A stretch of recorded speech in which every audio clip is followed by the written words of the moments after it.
dampak dari tarif resiprokal pada Indonesia 32% ini kepada barang-barang seperti tekstil, pakaian jadi, alas kaki, besi, baja, otomotif, elektronik. Ini adalah produk-produk yang paling terkena dampak dari adanya tarif pembalasan atau resiprokal dari Amerika. Nah, sektor-sektor ini sebenarnya sumbangannya kan cukup besar dari sisi penyerapan tenaga kerja. Jadi yang harus diantisipasi, misalnya pakaian jadi, kemudian alas kaki, itu ekspor tujuan Amerika cukup besar, terutama dari brand-brand internasional. Sehingga kalau terjadi kenaikan tarif yang mengakibatkan permintaan bisa turun untuk pasar Amerika, maka imbasnya adalah penurunan order atau efisiensi terhadap tenaga kerja di Indonesia. Yang ini harus dimitigasi segera karena bisa menyebabkan efek dari PHK di sektor padat karya berlanjut. Selain itu, untuk otomotif, ini adalah sektor yang paling rentan karena sebelumnya ada 25% tarif untuk suku cadang dan kendaraan yang dirakit di luar Amerika.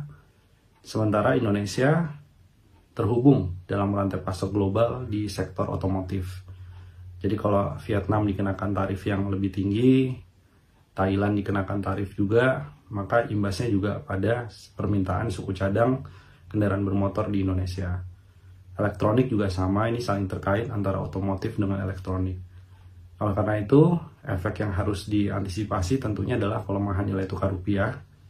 Ini terus berlanjut, pelemahan nilai tukar rupiah, dan butuh segera intervensi dari Bank Indonesia untuk melakukan operasi moneter dan juga melindungi sektor-sektor usaha yang terdampak itu dengan melakukan penyesuaian suku bunga sebesar 50 basis poin.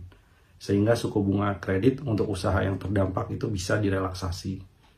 Selain itu, pemerintah juga harus mulai mencari cara agar Indonesia bisa mendapatkan segera manfaat dari relokasi industri. Karena relatif dengan tarif Vietnam, kemudian Kamboja, Indonesia memang dikenakan 32% tarif resiprokal. Tapi dibanding negara-negara lain, ada selisih tarif yang membuat Indonesia masih menarik.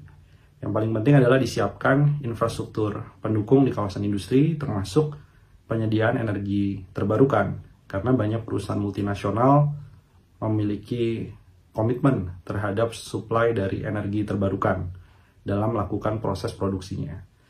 Dan yang lebih penting lagi adalah regulasi, birokrasi, ini harus dilakukan percepatan, sehingga perizinan-perizinan bisa semakin efisien, semakin efektif, sehingga efisiensi belanja pemerintah sebenarnya harus berkorelasi dengan efisiensi dari sisi perizinan.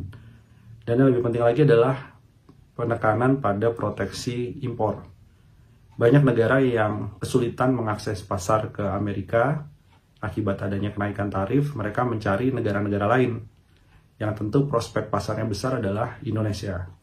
Jadi Indonesia harus mulai melakukan revisi terhadap Permendak 8 2024 sehingga ada proteksi syarat izin impor yang lebih ketat untuk melindungi pasar domestik dari serbuan barang-barang impor lainnya.